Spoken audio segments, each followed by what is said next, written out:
다시 한번 그래도 아까는 박자에 맞춰서 주님이 하느라고 그랬지 한 번 더 이렇게 보세요. 예. 오셨어요? 예. 예, 오늘 하나님께서 우리에게 주시는 말씀 누가복음 21장 5절에서 19절 말씀으로 제목을 종말의 징조들이다 이렇게 종말의 징조들로 받았습니다. 왜 그러냐 했더니 성전 파괴에 대해서나 이런 것들이 다 하나의 사인이다. 그래서 이거를 소계시록이라고 합니다. 지금 요 내용을 감람산 강화라고 해서 38절까지 이 21장의 이 내용을 소계시록이라. 그래서 요한계시록에서 담았던 성전 파괴랄지 세상의 종말에 관한 어떤 또 다양한 징조들 또 그런 어떤 심판에 관한 내용들을 담았다 하여 소계시록이다 합니다.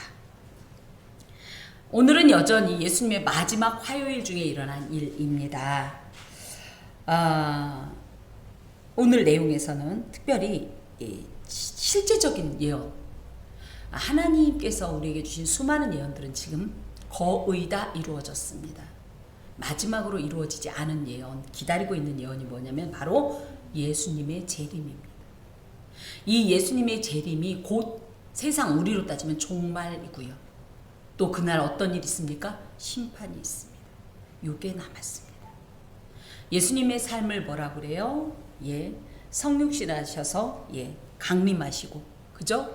공생애의 삶을 살다가 십자가에 못 박혀 죽으시고 부활하시고 승천하신 다음에 마지막 약속인 재림만 남았습니다. 그러다 보니까 이 세상 사람들은 뭣도 모르고 어찌됐든 아무래도 망할 징조야 이렇게 얘기를 하는 거예요. 근데 실제로 세상의 측면에서 보면 그 징조가 지금 있습니다. 근데 그 징조가 궁극적으로 무엇을 지향하냐면 주님이 오시는 날이에요. 주님이 오시는 날. 예수 믿는 사람들은 그러므로 주님이 오시는 날에 대한 기대를 가져야 합니다. 종말 그러니까 다 끝났다가 아니에요. 다 망했다. 지구의 종말 그러니까 벌벌 떨고 그럴 게 아니에요. 자, 유대, 그러니까 이스라엘의 결혼 제도가 이렇습니다. 뭐요?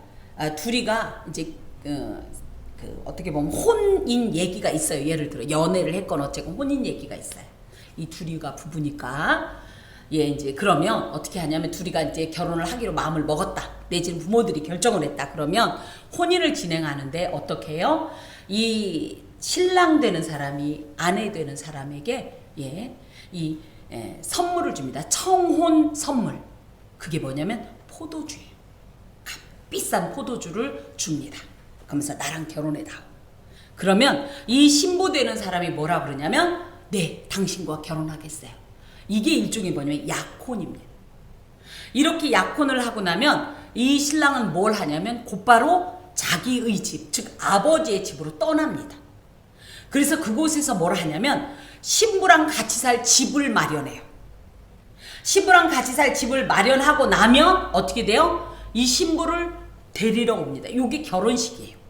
그래서 값진 포도주, 아주 극상의 포도주로 이 청혼을 하고 이 돌아갔다가 오는 요 시간까지 결혼식 날까지를 약혼 기간이라고 하는 거예요. 이 약혼 기간이라는 표현이 어디에 나오냐면 예수님의 육신적 어머니인 마리아와 요셉, 육신적 아버지인 요셉 얘기를 할 때 약혼하는 이 약혼 기간이었다 이렇게 표현되는데 그 기간 동안입니다. 그때 신부는 신랑은 뭐 하냐? 아버지의 집에 가서 장차 신부와 영원히 아름답고 행복한 이 집에 살려고 이 집을 정말 최대한 아름답게 꾸미고요.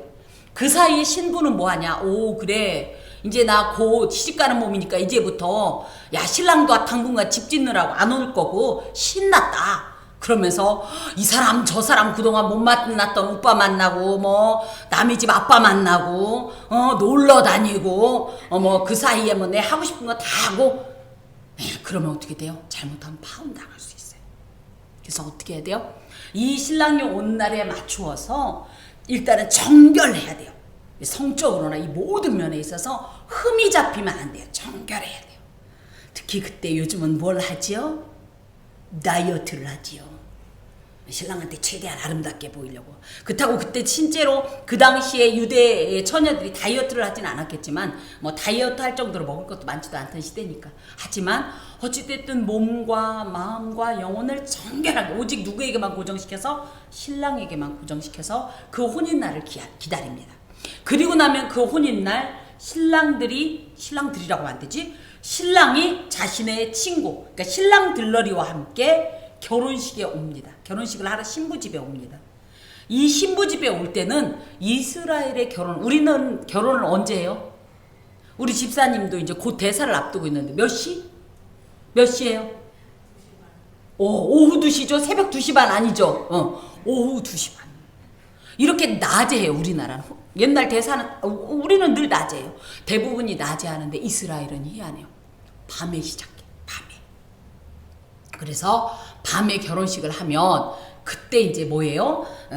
마태복음 25장에 보면 지혜로운 5처녀, 그 다음에 미련한 5처녀 비유 속에서 신랑이 언제 왔어요? 밤에 왔잖아요. 왜냐면 등불을 준비하고 있으니까. 이렇게 밤에 옵니다. 그럼 그때부터 이제 혼인잔치를 하는 거예요. 요게 예수님과 우리의 관계, 즉 예수와 신랑 대신 예수와 신부된 교회 내지는 성도와의 혼인 비율이 연결이 되는데요. 자, 예수님께서 어떻게 했어요? 우리를 너무 사랑하셨어요. 우리를 너무 사랑하셔서 뭐 했어요? 무슨 선물 줘야 된다고 그랬어요? 포도주 선물을 줘야 돼요. 그죠?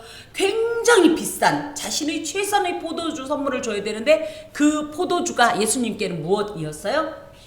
십자가에서 피를 흘려서 이 보혈이 곧 예수님께서 신부인 우리에게 준 약혼 선물이에요.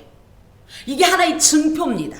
이 약혼 선물을 갖고 있어야 돼요. 따라서 홀랑홀랑 마시는 게 아니에요. 이걸 갖고 있어야 돼요. 간직해야 돼요. 그러고서 예수님은 뭐 하셨어요? 아버지 집으로 요한복음 14장에 보면 뭐라고 했어요? 너와 내가 함께 예비할 곳으로 나 간다. 집 지으러 갔다 온다. 그 말씀을 하셨잖아요. 그죠? 그래서 어떻게 해요? 예수님께서 우리에게 뭐라고 그래요? 이 나에 대한 사랑을 절대 변치 말고 갖고 있어. 섹시야 기다려. 이런 다음에 예수님께서 아버지 집에 가서 지금 뭘 하고 계신 거예요? 우리가 거할 영원한 처소를 지금 집을 마련하고 계세요. 자, 이제 집이 다 마련이 되면 어떻게 한다? 데리러 온다 우리. 이게 예수의 재림인데, 자, 이스라엘의 결혼식이 몇 시에 시작한다? 밤에. 그래서 예수님이 오시는 시간은 우리가 대부분 낮에라고 표현 안 해요. 다굴기 전에 뭐 새벽에 막 이런 표현을 하는, 밤중에 이렇게 표현하는 이유가 뭐예요? 요거와 관계가 되는데, 이 밤이라는 것은 현재적으로 어떤 의미를 갖고 있냐면, 밤이 되면 어때요? 사실 우리도 낮에는 이렇게 말끔하지만 저녁 되면 화장이 어떻게 되죠? 다 눈썹도 흐려지고 막 번지고, 제가 지금 그런 것 같은데 막 그러고 막 그래, 옷도 막 편하게 입고 막 이러고 있죠. 밤에 막 제복 입고 이러고 있는 사람 잘 없잖아요. 대부분이 흐트러진다. 그런데 신랑이 오시는데 신부가 에휴 모르겠다 하고 막 저기 드레스 단추도 몇 개 풀어놓고 막 이러고 있으면 돼요, 안 돼요? 어떻게 하고 있어야 돼요? 더욱더 이쁘게. 그래서 쉽지가 않아. 주님이 오시는 날까지 믿음 지키는 게 그래서 쉽지가 않은 거예요. 이 밤, 예수께서 오시는, 신랑 대신 예수가 오시는 이 밤을 알아차릴 수 있는 징조가 바로 오늘 주신 말씀입니다. 자, 봅시다. 자, 어떤 사람들이 성전을 가리켜 그 아름다운 돌과 헌물로 꾸민 것을 말하며, 어떤 사람들이라고 여긴 돼 있는데, 원래는 마태복음 24장과 마가복음 13장에는 제자들이 그런 얘기를 했대요. 제자들이 한마디로 뭐라고 그랬냐? 예수님 앞에 아주 이 아름다운 돌이라고 하는 것은 세상에 그 당시에 성전 기둥과 기초석으로 삼은 이런 흰 대리석인데, 가로가 11.4m, 여기가 몇 미터 정도 될까요, 우리? 그죠? 11.4m 가로가, 그리고 세로가 3.7m, 높이가 5.5m 정도 되는 이런 어마어마한 대리석으로 성전을 꾸며놓은 거예요, 지금. 그리고 또 여기에 헌물이라고 할 때 아나데마라는 말은 왕이나 지도층에 부유한 사람들이 성전을 장식하고 전시하는 데 사용하려고 하나님께 바친 봉헌제물들을 의미합니다. 그래서 이런 것들이 얼마나 화려했는지, 특별히 그 당시에 전승에 의하면 헤롯이라는 대왕, 헤롯 대왕이 이 헌물 아나데마를 바쳤는데 뭐냐면 황금 포도송이를, 사람의 키만한 황금 포도송이를 바쳤대요. 얼마나 화려하고 멋졌는지 몰라요. 실제로 이 성전은요 약 46년간 건축됐습니다. 그래서 예수님이 계셨을 때도 아직 완공이 안 됐었어요. 그런데 나중에 AD 70년에 로마의 티투스, 디도의 부대에 의해서 멸망당할 때까지 따지면 완전히 완공됐고 나서 딱 7년 있다가 다 무너졌대요. 이 성전은 이스라엘의 이 역사들로 보면 세 번째 성전입니다. 첫 번째 성전은 누가 지었어요? 다윗의 아들인 솔로몬이 지었고요. 두 번째 성전은 스룹바벨이라고 그래서 먼 나라에 포로로 갔다가 돌아왔을 때, 그래서 이 성전이 가장 초라하고 미약했습니다만은 하나님은 그럼에도 불구하고 이 스룹바벨 성전을 통해서 영광을 받으신 이런 역사적 기록이 있고요. 세 번째가 이 이스라엘을 다스렸던 이 신약에 나오는 헤롯 대왕이 지었던, 이 사람은 건축의 신이었어요. 아주 건축에 목숨 걸었던 사람이에요. 그래서 이렇게 이제 이 성전을 3개를 지었었는데 이 세 번째 성전 얘기입니다. 그러면서 이 헌물로 꾸민 것을 말할 때 어떻게 얘기했냐면, 예수님 너무 멋있지 않아요? 우리가 이렇게 성전을 아끼고 사랑한다니까요. 우리가 이렇게 잘 믿는다니까요. 뭐 이런 식으로 얘기를 한 거예요. 참 안타까운 모습인 것이, 하나님께서는 성전의 어떤 외적인 모습, 화려함, 그럴듯한 어떤 치장에 집중하는 게 아니에요. 중심을 보십니다. 특별히 하나님께서는 요한복음 4장 23절에 보면 하나님은 영과 진리로 예배하는 자들을 찾으신다. 그래서 내 외양은 설령 부족하더라도 나의 중심이 하나님 앞에 어떠한가를 늘 보시고 그 마음이 진짠가 참인가, 하나님께 대해서 얼마나 집중하나를 보시고 그런 사람을 찾으시고 그런 사람의 예배를 받으신다고 되어 있는데, 이들은 아직도 이걸 알지 못하고 뭐 하는 거예요? 겉으로만 멋있게 꾸며 놓는 거예요. 그럼 누구 보라고? 저희 교회는 그런 의미에서 참 제가 딱히 그런 안목이 없어요. 장식의 안목이 없어요. 저희 교회에 그래도 하나님께서 귀한 이 눈과 이 센스를 가진 집사님을 주셔서 그나마 나머지가 유지가 되고 있는 건데요. 그런데 사람들은 아직도 뭘 봐요? 외적으로 얼마나 화려한지, 요즘은 또 뭘 봐요? 프로그램은 얼마나 좋은지, 목사님은 학위가 몇 개인지, 또 반주자는 어느 대학 전공자인지, 예를 들어 이런 식으로 다 사람이 보는 거로만 봐요. 이 하잘것없는 것을 세상에 그 중심을 보시고 이미 그 마음을 보시고 그 모든 동기를 아시는 하나님이신 예수 앞에 자랑을 하니 이게 말이 돼요? 우리도 마찬가지입니다. 우리의 신앙이 이렇게 외형적인 모습에만 치장하고 있다면, 또 그래서 나는 이만하면 됐다라고 스스로 만족한다면, 이것은 너무나 안타까운 게 뭐냐면 그 다음 말씀이 있습니다. 너희들이 자랑하는 이것들이 날이 이르면, 하나님이 작정하신 때, 그때가 1차적으로 뭐냐면 AD 70년의 로마 디도의 부대에 의한 성전 파괴의 날입니다. 그리고 또 궁극적으로는 뭐냐면 예수 그리스도의 재림으로 이루어지는 종말의 날입니다. 그때가 되면 어떤 일이냐? 돌 하나도 돌 위에 남지 않고 다 무너뜨려지지라. 완전히 돌 위에 돌 하나가 있으면 뭐예요? 그래도 작은 모양이라도 있지. 그것조차도 허용이 안 될 정도로 완전히 파괴를 시킨다는 얘기예요. 실제적으로 이게 어떻게 가능했냐 할 때, 헤롯 그 성전이 얼마나 화려하게 지었냐면, 사람 키만한 포도송이를 지을 정도면 얼마나 화려하고 이 값비싼 어떤 장식물로 치장을 했겠습니까? 황금을 녹여서, 우리 맥기라는 말 알아요? 금맥기 이런 말 알아요? 그 금을 두들기면 이게 얇은 종이장처럼 됩니다. 그리고 그걸 갖다가 벽에다가 이게 성전 벽에다 놓고 이 톡톡톡톡톡 두들겨서 종이처럼 하게 해가지고 성전을 금으로 치장을 했었어요. 자기들 딴에는 잘한다고 한 거예요. 그런데 로마 이 부대가 와가지고 보니까 다 금덩어리잖아요. 그래서 어떻게 해요? 그 금을 다 뜯어내느라고 돌을 다 부숴놔버린 거예요. 그래서 실제로 돌 위에 돌 하나가 남지 않았다는 것이 그대로 예언이 응했는데요. 그 정도로 너희들이 자랑하는 이것이 하나님 앞에서는 아무런 의미가 없다. 지금 이런 말씀입니다. 여러분, 성전은 뭐냐면요, 하나님의 좌소라고 해서 하나님이 머무시는, 근데 하나님은 영이세요. 그렇지만 그것도 상징적으로 뭐예요? 하나님이 이곳에 앉아 계신다. 그건 무슨 뜻이에요? 우리와 함께 계신다, 이런 뜻이죠. 성전은 그래서 하나님의 좌소다, 하나님의 거처다, 하나님의 장막이다, 이런 표현을 합니다. 그런데 이 성소가 온전한 기능을 해야 돼요. 예, 여러분 이제 성소라고 표현하면 막연하니까. 자, 교회가 어떤 일을 해야 될까요? 교회가 모여가지고 날마다 예배는 관심 없고 우리끼리 먹고 마시고 놀고 어디 놀러나 다니고 그냥 대충 그냥 사람들 보기에 대충 하면 이게 교회입니까? 여러분께서 오셨을 때 그곳을 교회라고 할 수 있겠습니까? 성도들끼리 만나서 날마다 다른 사람 욕이나 하고 흉이나 보고 불평하고 원망하고 막 싸우고, 그럼 이곳이 교회입니까? 예, 그죠? 맨날 욕심이나 부리고 누구 안 주려고 그러고, 이게 교회입니까? 예배도 없고 기도도 없고 섬김도 없고 교제도 없고 봉사도 없고 전도도 없고, 이러면 교회가 아닌 거예요.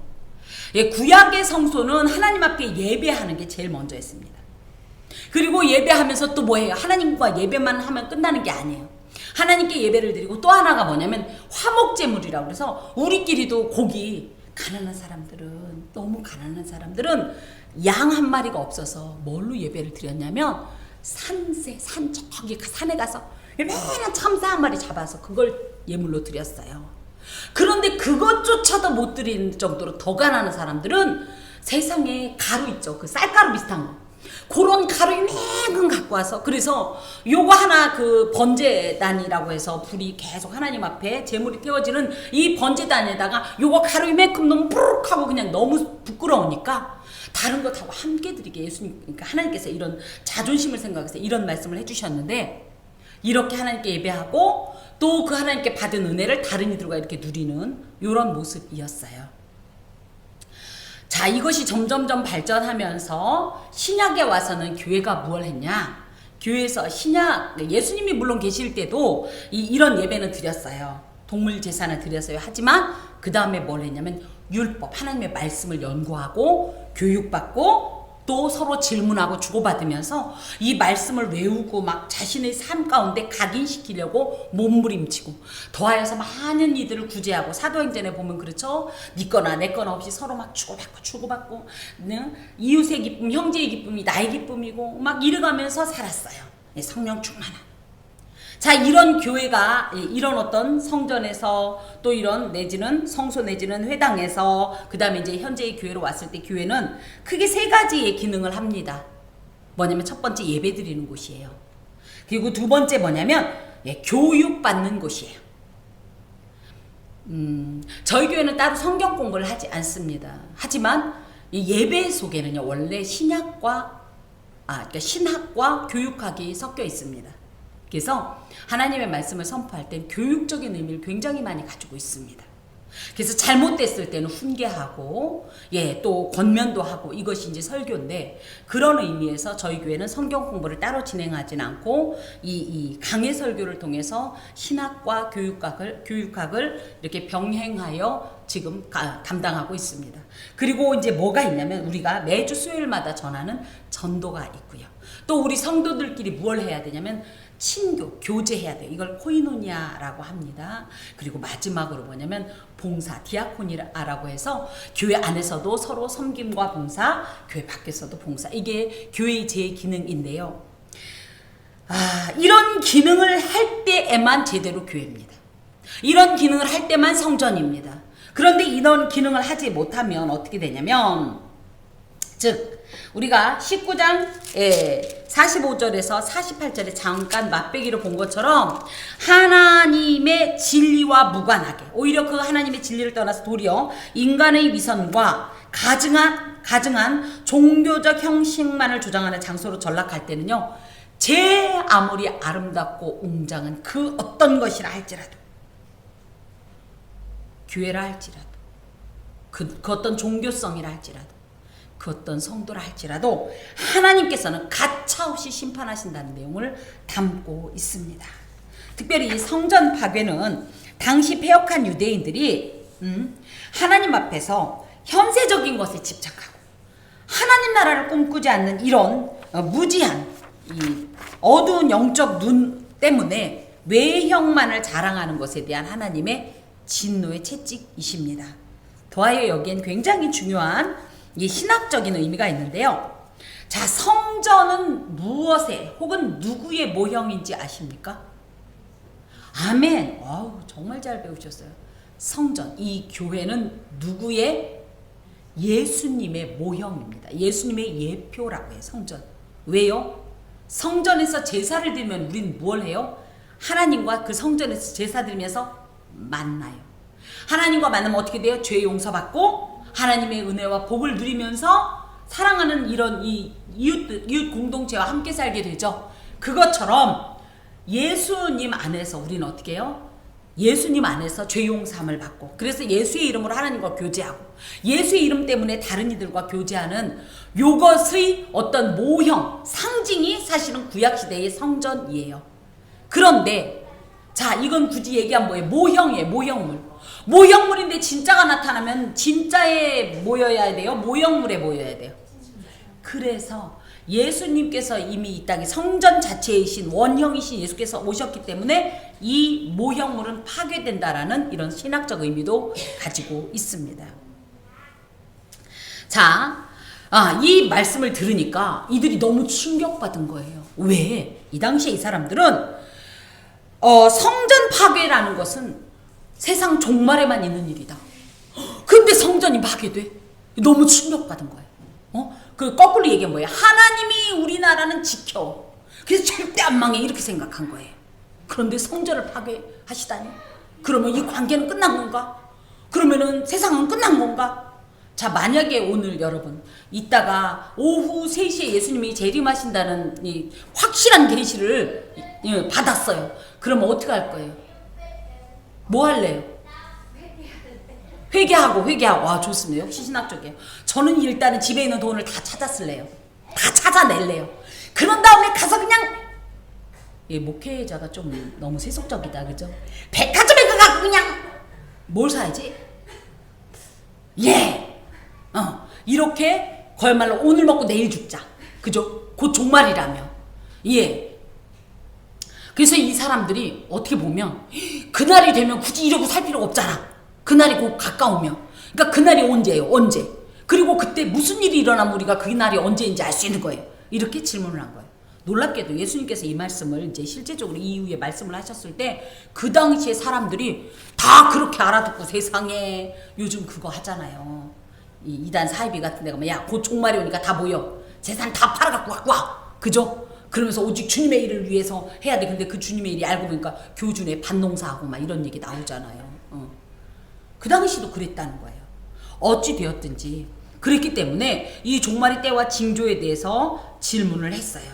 그러자 예수님께서는 아시는 거예요. 얘들이 이 말 듣고서 어떻게 앞으로 살아갈지. 그래서 성전 파괴와 종말을 따로 분리하여 말씀을 하시는데 지금으로 봐서는 같은 의미예요. 자, 여기서 보면 뭐라 그래요?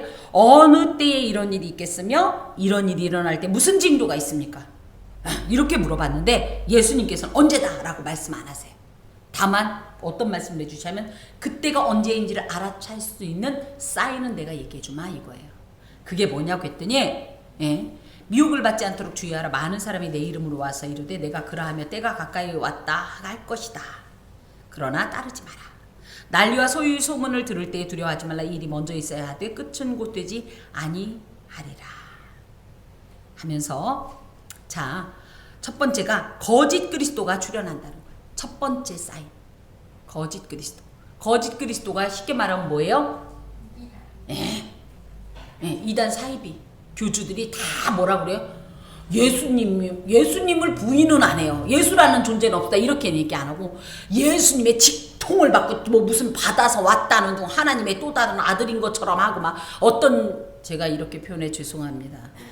어떤 인간은 아빠 아빠 이러면서 무슨 뭐 그 자리에서 직통계시 받는 것처럼 하고 뭐 그런데 알고 보면 온갖 음란 막 이 물질 착취 학대 뭐 말로 표현이 안 되는데 이런 거짓 그리스도인들이 출현할 거라는 거예요.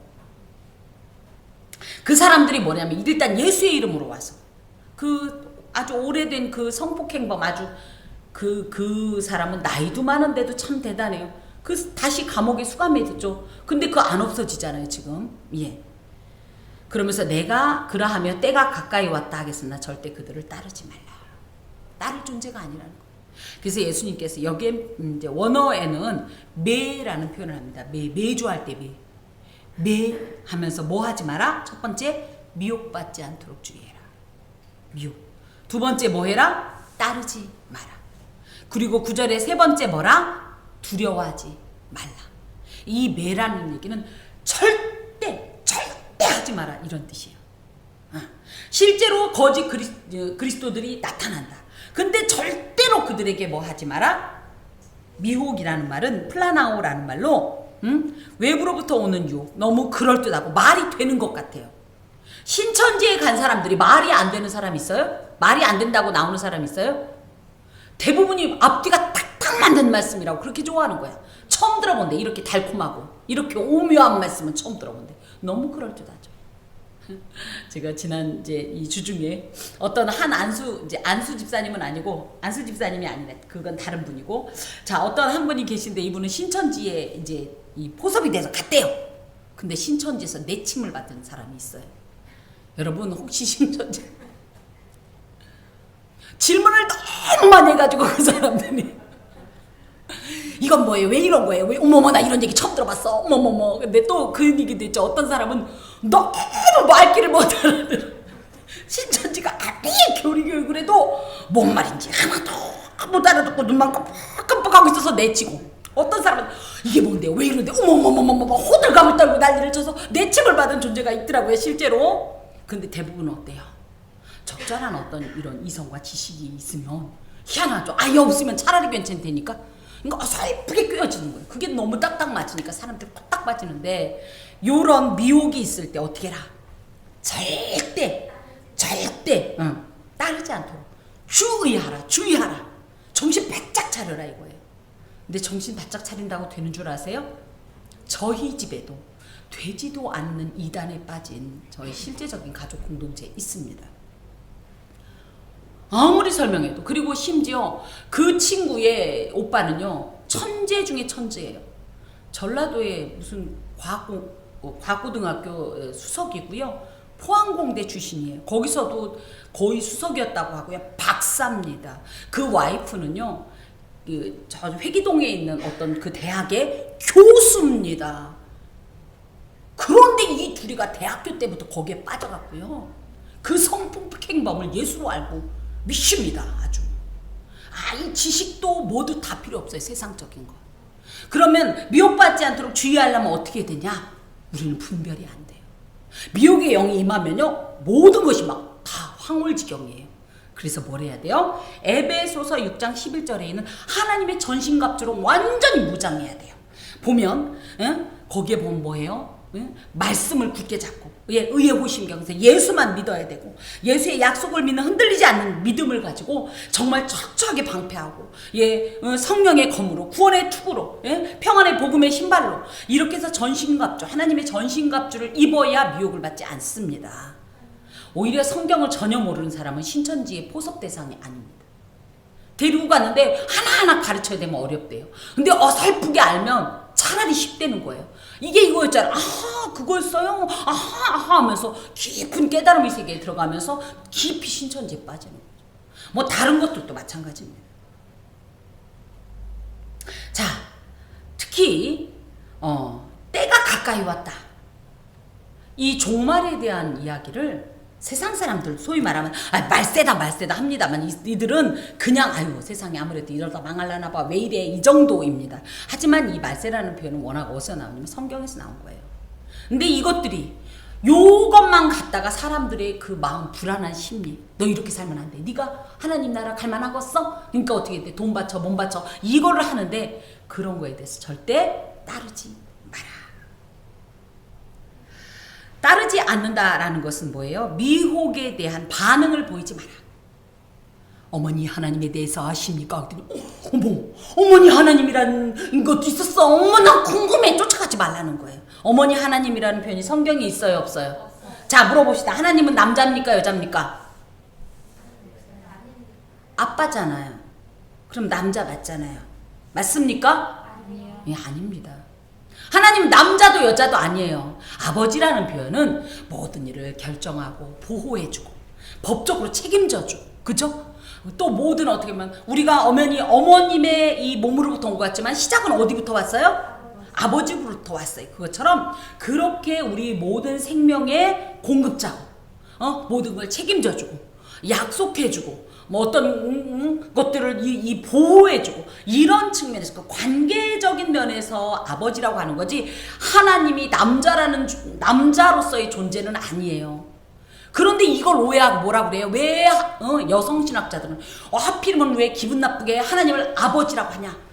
하나님 어머니라고 부르면 안 되냐? 그래서 자기들끼리 또 교수들이 모여갖고 어머니 하나님 뭐 이러고 기도하는데, 전 그걸 말릴 필요는 없어요. 뭘 아니까 그런다고 할지 모르지만 엄연히 얘기하면 하나님은 그런 의미에서 남자로서 아버지라는 의미는 아니라는 사실이에요. 근데 많은 이들이 이렇게 잘 모르니까 어떻게 해요? 어머니 하나님이 있다고 그러니까 거기를 궁금해서 쫓아간다는 거예요. 그러지 말라는 거예요.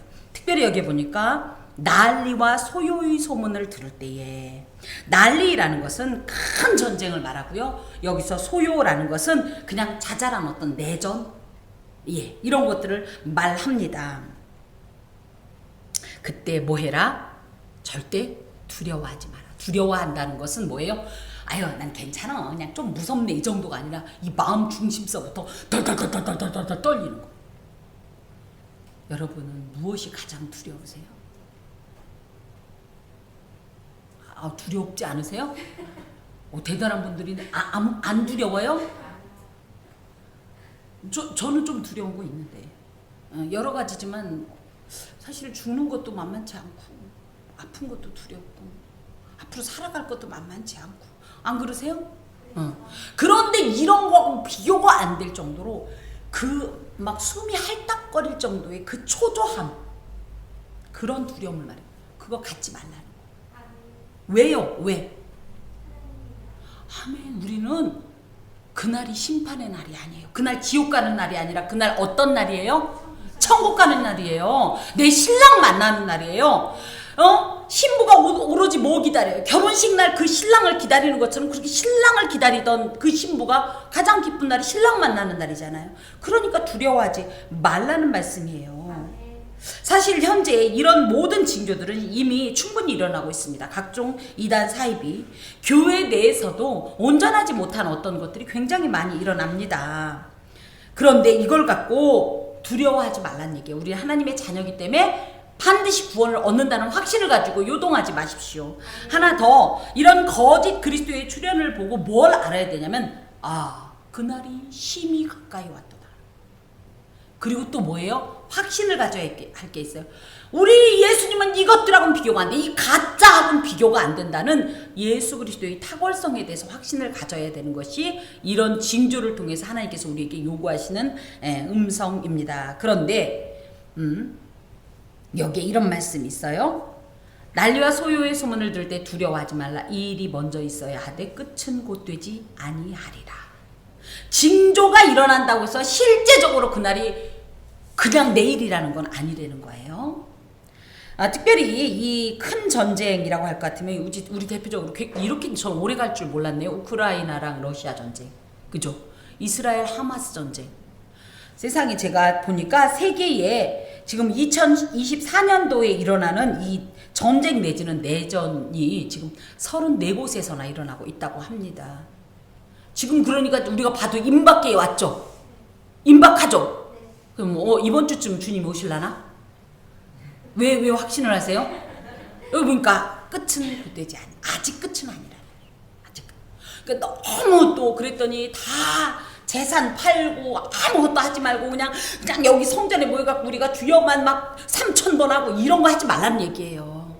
오직 예수님의 예언을 마음에 간직하고 마음의 평정과 하나님에 대한 신뢰의 믿음을 빼앗기지 않도록 정신 똑바로 차리고, 다만 여러 현상들이 이렇게 나타나면 오, 주님 오실 때가 가까이 왔구나. 그래서 그때 할 게 뭐다? 교회 모여서 주여 삼창을 할 것이 아니라 하나님께서 맡기신 사역을 더 열심히 감당해야 된다니까요. 네, 카운트다운이 시작됐으면 어떻게 돼요? 못했던 일 막 하죠. 그 대표적인 게 뭐예요? 우리가 평소에도 시험기간입니다. 그런데 시험기간은 언제부터가 시험기간일까요? 시험 시간표 발표하잖아요. 2주 전에. 우리 어렸을 때 2주 전에 발표했어요. 그럼 그때부터 갑자기 시험기간인 거예요. 그래서 뭐 하죠? 그래서 그때 우리가 밤을 새본 거예요. 여러분 밤새서 공부해 보셨어요? 우리 권사님만. 저도 새봤어요. 믹스커피 알만 건져갖고 알커피 먹었더니 잠은 안 오더라고요. 중요한 건 뭐예요? 정신이 산만해가지고 잠은 못 자는데 공부는 안 돼가지고 제가 그 다음날 시험 보면서 푹 잤다는 거 아니에요. 대부분이. 그런데 그러지 말라는 거예요. 끝까지 평정심을 잃지 말고. 왜? 우리는 그날이 두려운 날이 아니에요. 행복한 날, 내 신랑 만나는 날, 주님의 약속이 완성되는 날이기 때문에 그날을 오히려 주님 만나려면 내가 더 하나님 앞에서 그동안 불안함이 아니라, 그래 내가 이것도 못했는데 더 열심히 하자, 더 기쁘게 하자, 이렇게 하면서 살으라는 말씀입니다. 자, 또 이르시되 민족이 민족을, 나라가 나라를 대적하여 일어나겠고. 구절의 난리와 소유의 소문이 이제 민족이 민족을, 나라가 나라를 대적한다. 그런 것으로 이제 전쟁을 의미하는데요. 전쟁을 의미하는데, 이 전쟁은 종말을 나타내는 굉장히 중요한 징조라고 유대인들은 알고 있어요. 어디 전쟁 났다 그럼 이들은 어떻게 생각한다? 종말이구나. 지금 그러면 현재 이스라엘과 하마스전을 이들은 왜 그렇게 목숨 걸고 피 터지게 싸울까요? 성전이기 때문이에요. 거룩한 전쟁이기 때문에. 사실은 이 사회학적으로 저스트 워가 아닙니다. 정의로운 전쟁은 사실 엄연히 얘기하면 아닙니다만은 이들은 죽기 살기로 싸우는 거예요. 종교 전쟁으로 보고. 이게 또 배후에는 종교 전쟁이 있고. 그래서 뭐예요? 이 싸움에서 물러설 수가 없는 거거든요. 이들은 이걸 종말로 여겼다는 거예요. 또 어떤 일이 있냐면 이건 인재죠. 이제 이 전쟁과 이런 소유들은 또 곳곳에 큰 지진과 기근과 전염병이 있겠고. 예. 기근, 또 지진, 전염병은요, 구약 성경에서 하나님께서 인간을 심판하실 때 사용하셨던 형벌의 어떤 전형적인 예시입니다. 땅에서 그러니까 이런 세 번째의 징조가 일어난다는 거예요. 그래서 두 번째 징조는 다양한 어떤 전쟁들, 세 번째 징조는 이런 자연재해들. 그래서 대표적인 게 지진, 기근, 전염병인데, 이런 일들이 지금 있었어요, 없었어요? 얼마 전에 지나간 예. 우리가 지금 마스크를 많이 쓰고 있는데 이제 5월 1일자로 관리 단계가 돼서 이 코로나에 대한 것은 어느 정도 자유해졌습니다만은 그렇다고 아예 없어진 건 아닙니다. 또 코로나, 그리고 우리가 별거 아니라고 생각하는데요. 에볼라 바이러스라고 해갖고 이것도 만만치 않았고요. 수많은 끔찍한 어떤 이 병들이 있고요. 요즘은 심지어 사사롭게 우리 집에 애기 낳았다 그러면은 할머니 할아버지들이 해야 되는 게 뭔 줄 아세요? 100일의 주사 맞아야 돼요. 100일애가 유행이래요. 뭐 이런 다양한 어떤 질병들이 있어요. 지진, 우리 뭐 다 경험했죠. 아직도 기근, 그죠? 점점 온 세상이 사막화되어 가고 있어요. 보면 다 진짜 종말을 향해 가고 있는 것이 사실입니다. 또 무서운 일과 하늘로부터 큰 징조들이다 할 때는 포베르라테라는 말로써 하늘에 심각한 일들이 일어난다는 거예요. 별들의 전쟁. 스타워즈, 그래서 막 저기가 나와서 띵 광선검 그 얘기가 아니라 별들끼리 충돌하거나. 그런데 물론 우리가 생각할 때 아직도 멀었네 할지 모르지만 우리 이 지구가 속한 이 은하가 우리 은하입니다. 우리 은하와 이 우주에서 굉장히 크고 빛난 이 은하라고 할 수 있는 안드로메다, 얘기 들어보셨죠? 안드로메다 은하가 지금 46년 후에 부딪힌다고, 얘들이 점점점 다가오고 있다고 합니다. 이런 별들의 전쟁. 그리고 또 미래학자들은 이 별들을 뭘로 보냐면 인공위성으로 봅니다. 수많은 국가에서 인공위성들을 굉장히 많이 쏘아냈는데 얘들은 기간이 지나면 어떻게 돼요? 다시 지구로 불러올 수가 없어요. 그래서 얘들이 지금 뭐 하고 있는 줄 아세요? 지구 주변을 빙글빙글 돌고 있어요. 그러면서 뭐 해요? 얘들이 고장난 애들이에요. 폐기된 애들이니까 어떻게 지들끼리 부딪히고, 그리고 그것들이 막 지구로 쏟아지고, 이런 것도 다 뭐예요? 하늘의 이 무서운 일들에 해당이 돼요. 이런 일들이 있다라는 거예요. 예. 그런데 그런 일이 있더라도 우리는 어떤 태도를 가져야 되냐? 이 모든 일 전에 내 이름으로 말미암아 너에게 손을 대어 박해하며 회당과 옥에 넘겨줘 임금들과 집권자들 앞에 끌려가려니와 이 일이 도리어 너희에게 증거가 되지만 미리 염려하지 마라. 염려하지 마라. 종말을 맞이하는 성도의 자세는 첫 번째, 걱정하지 마라. 떨지 마라. 또 나 그렇게 되면 어떻게 하고 미리 뭔가 연구할 필요 없다. 지금 이 말씀이에요. 여기에 이 모든 일 전에 라는 말은 이런 큰 징조들이 일어나기 전에 이런 일이 있을 거다. 그 중에 하나가 뭐다? 예수님을 믿는다는 이유로 너희가 손을 대어 라는 말은 죄수를 끌고 가기 위해서 붙잡힘을 받는다는 말로, 예수님이 끌려갈 때 겟세마네 동산에서 어떻게 했어요? 사람들에게 붙잡힌 것처럼 너희들도 심지어 이래서 어떻게 보면 이런 공권력으로 인한 위해를 받을 수 있다, 위협을 받을 수 있다, 이 얘기입니다. 그리고 또 회당과 옥에 넘겨줬다라는 얘기는, 이 회당은 그 당시에 공회로서 유대인들의 지방 법원이고 여기에는 옥이라고 되어 있는데, 워낙 회당이 공회고 옥이 회당입니다. 이 회당은 가벼운 안건 등을 이렇게 다뤘는데요. 다양한 곳에서, 별것도 아닌 곳에서 예수를 믿는다고 박해를 받을 거라는 거예요. 지금 이런 일이 있습니까? 없습니까? 저희 교회가 2020년 8월에 이곳에 이사를 왔습니다. 이사를 올 당시에 간판을 제작을 했는데요. 얼마나 그 당시에 교회에 대해서 전 국민이 눈에 불을 쓰고 뭔 일을 하나 감시하고 고발하고 그랬기 때문에 조용히 간판을 달았습니다. 그 정도의 일이 있었어요, 실제로.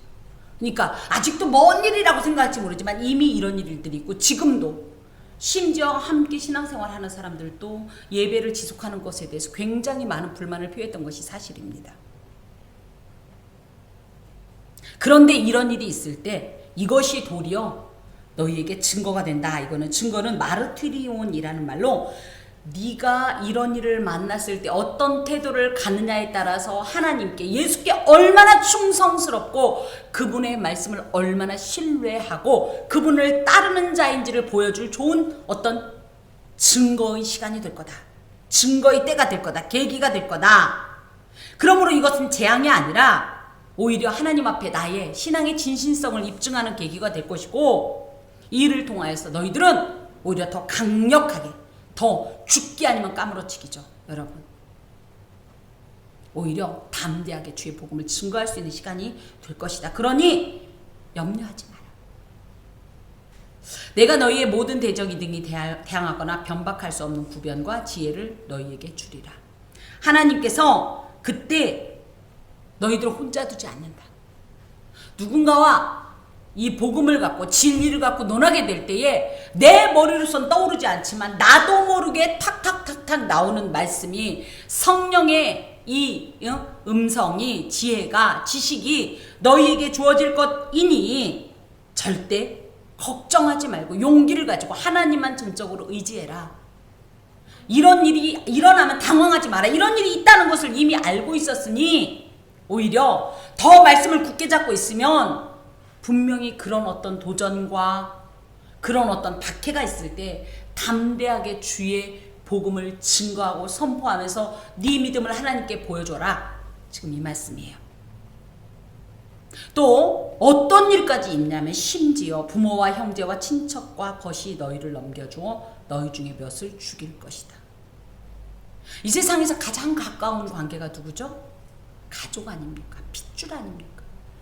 그런데 이런 이 혈연 공동체가 핍박을 한다는 거예요. 왜? 예수 믿는다는 이유로. 이런 일들이 있습니까? 없습니까? 저는 거꾸로, 저희 할머님은 불교 신자였고 저는 기독교인이었습니다. 저희 할머님께서 이건 참 철없는 짓인데요. 그 당시에 미래소년 코난이라고 주일날 오전 11시에 미래소년 코난을 했어요.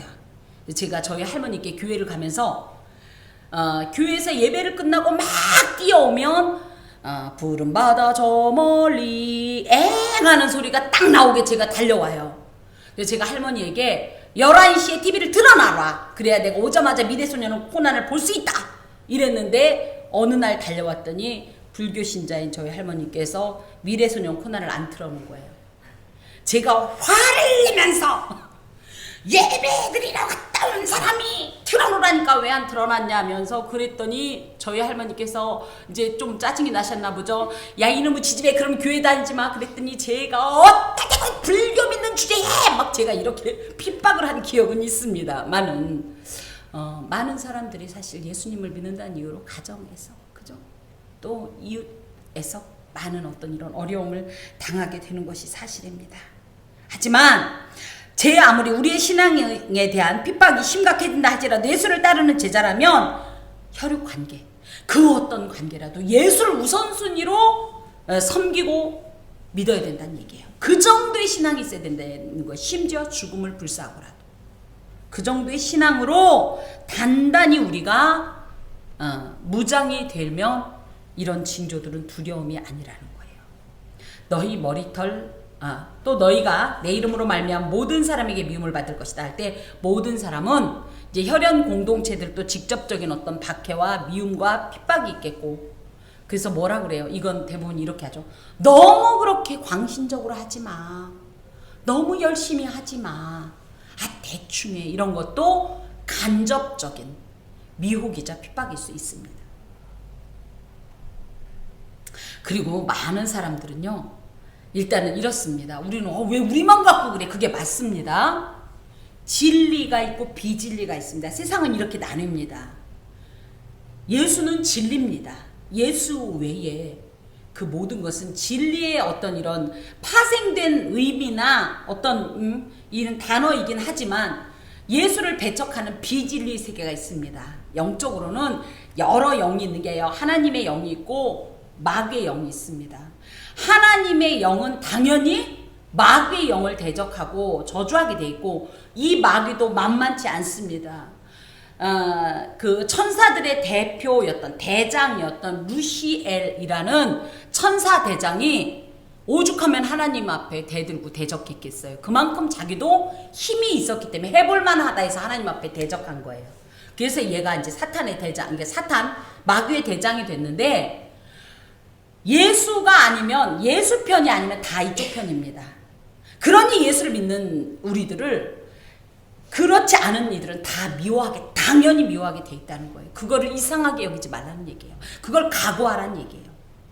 그런데 그때 너희들 기억해라. 너희 머리털 하나도 상하지 않을 것이다. 마태복음에 약속된 말씀입니다.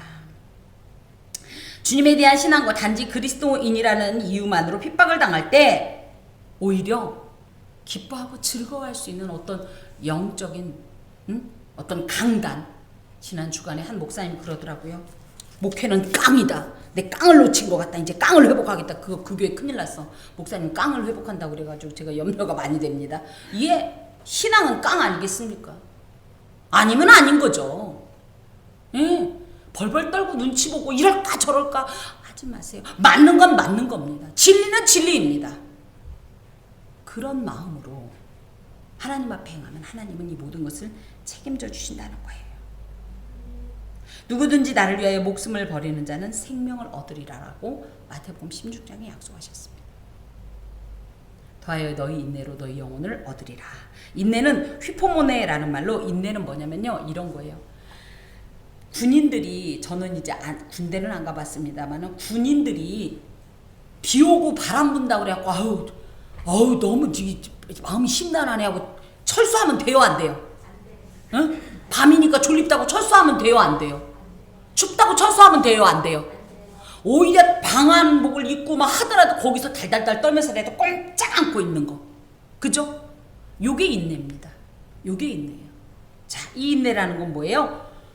예수, 진리, 말씀의 기둥에 믿음의 줄, 신앙의 줄로 나를 꽁꽁 묶고 그래. 나는 절대 안 움직인다. 나는 예수밖에 없다. 내가 죽으면 죽었지 안 움직인다. 이렇게 예수를 섬기는 것이 휘포모네라는 것으로 제 아무리 이 땅에서 심한 박해를 받고 고난을 당한다 할지라도 이렇게 인내하면 어떤 일이 있냐? 너희 영혼을 얻으리라. 본질적인 육신은 어때요? 우리 육신은 결국은요 흙에서 왔으니 흙으로 돌아가는 존재입니다. 그러면 이 육신이 끝나면 다 끝나는 게 아니거든요. 나의 본질적인 존재인 영혼은 하나님 앞에 서게 됩니다. 이 육신 지키려다 영혼이 망하지 말란 말이에요. 오히려 이 본질적인 존재인 영혼은 어떤 상함이나 변형도 없을 것이니 이 육체의 어떤 이런 육체적인 어떤 의지나 어떤 믿음으로 인내할 때 반드시 큰 어떤 즐거움과 만족과 최종적인 복을 얻을 것이라는 약속의 말씀입니다. 더하여서 사실은 이 말세에 대한 수많은 일들 중에 하나가 뭐냐면 돈을 사랑하는 것이 극치에 달한다는 거예요. 우리 어렸을 땐 돈 없어도 어떻게 됐든지 근데 지금은 돈 없으면 됩니까? 우리 이런 얘기예요. 사람 노릇하려니까 돈이 사람 노릇한다. 이 정도로 지금 돈이 큰 시대가 됐습니다. 또 뭡니까? 자기 사랑함. 사람들의 자기 애가 극치에 달했다는 거예요. 나 어떻게 상할까봐, 나 어떻게 할까봐, 나 어떻게 할까봐. 심지어 이 자기라는 것이 나도 나지만 뭐예요? 내 자녀들. 그래서 그 어떤 때보다 또 자녀들에 대해서 막 예수보다 더 우선시하는 이런 시대가 됐다는 거예요. 또 뭐예요? 싸나워졌다는 거예요. 별것도 아닌데 이 인간이 이렇게 싸우는 시대. 그죠? 그리고 너무 분주해졌다는 거예요. 저는요 일주일 지내고 나면 도대체 내가 일주일을 어떻게 살았는지 기억이 안 날 정도예요. 이런 것들이 다보다 말세의 징조라고 말씀을 하십니다. 자, 예수께서 이 말씀을 하시면서 우리에게 교훈하시는 목적이 뭐냐 할 때 첫 번째, 반드시 기억해라. 반드시 종말은 온다는 거예요. 반드시 온다. 그렇기 때문에 재난의 시작과 세상의 끝을 구분할 수 있는 영적 안목을 가져야 합니다. 그냥 있다가 어머 나 진짜 올 줄 몰랐네 이러면 안 된다는 얘기예요. 또 한 가지는 뭐냐, 그때 고난은 성도들에게 필연적으로 일어나기 때문에 두려워하고 당황하지 말고 미리미리 다 준비하라는 거예요. 그 준비가 뭡니까? 열심히 말씀을 읽고 믿음을 막 가슴에다가 돌에 새기듯이 새기고, 그죠? 뜨겁게 기도하고 성령 충만해야 이겨낼 수 있습니다. 더하여서 환난을 당할 때 염려하지 말라는 거예요. 복음 증거를 위한 좋은 기회가 된다는 거예요. 예수께서 환난을 뭘 당하셨어요? 십자가를 당했을 때 우리가 결국은 지금 뭘 기억해요? 예수의 십자가를 기억하고, 이 십자가가 그 당시에 그 있는 수많은 이들에게 증거가 되었듯이 우리의 재앙도 그런 측면에서 우리에게 하나의 이 증거의 십자가가 될 수 있다라는 말씀입니다. 더하여서 두 번째 교훈하시는 건, 그러니 두려워하지 말고 온전하게 신앙생활해라. 어떻게 안 두려워요? 어떻게 안 무서워요? 걱정하지 마. 왜? 내가 파송한 보혜사가 있단다. 성령 하나님이 너희 믿음을 지키고 너희 생각을 지키고 너희에게 지혜를 줄 것이니 두려워하지 마라. 마음을 단단히 지켜라. 무엇보다도 예수를 중심으로 온 교회가 하나가 되어야 된다. 마음을 틀어지지 마라. 그래야 서로가 서로에게 친구가 친구의 얼굴을 빛나게 하는 것처럼 선한 어떤 영향력을 가지게 될 것이다, 이 말씀입니다. 그리고 그것을 끝까지 그 믿음과 그 상태를 견디고 인내하라, 지키라. 그러면 하나님의 가장 큰 복인 구원과 주님 앞에서의 약속된 영원한 안식을 누릴 것이라는 이 약속이 이곳에 가미되어 있습니다. 자, 여러분, 제가 차를 운전하고 이렇게 가는데 앞에 어떤 분이 핸드폰을 계속 보고 가고 있어요. 요즘 많이 그러죠? 그럼 뒤에서 뭐 하죠? 빵빵 해주죠. 빵빵 했는데도 예를 들어 이제 이런 골목이야 참지만, 그럴 일은 없지만 그렇게도 하면 안 되지만, 예를 들어 빵빵 했는데 안 비키면 어떻게 돼요? 어떤 위험이 높아져요? 사고당할 위험이 높아져요. 이건 경고입니다. 하나님께서 주시는 경고.